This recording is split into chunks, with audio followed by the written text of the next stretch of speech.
Hello people, Hamisho TV kama kawaida. I'm MB promoter ya KMS Lucky na Lucky for Lucky I don't like it. Memo sitike kwa kiganiro kitwa Star de la semaine. Vuga yuko umuririmbyi wa mbere muri semaine muri injo.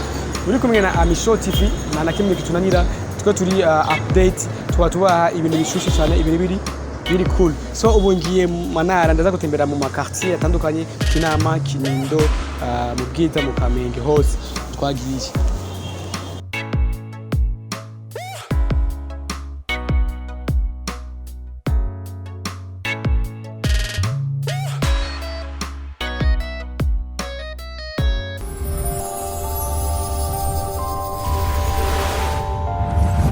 What's up? Ni sawa?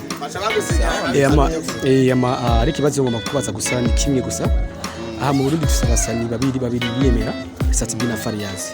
Ukuri wewe bona umusenyi baki wewe ubona yuko arashoboye gusura umunsi. Uretse ko ntasanzwe nkunda abasani cyane. Ego. Ariko muri abo babiri no hamahirwe cyane Satibi. Kubera iki Satibi? Satibi kubera ko ye kuravuga aririmbamwo kuva no mu underground bwiwe n'umuntu arabisha ku bantu bato donc arerekana ari umuntu mutoyi akerekana azamuka gushika hejuru eko saha twari mu Kinama twabonye ko ari mufanza Satibi mu Kinama avuze ngo Satibi ne bamera cyane niyo bamera cyane amavuga kanu kamwe gusa kuri abantu bari barakora gusa vuga subscribe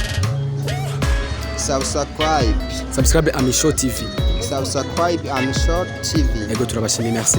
Merci beaucoup. Okay, thank you. Urashaka makuru mashasha meza kandi agezweho? Fyonda subscribe kuri Hamisho TV.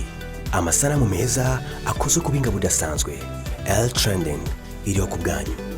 Barindwi mwifuza indirimbo zikoze kubinga bwa none. Good mixing and mastering. Ghana Key Records. RTB with the key to success.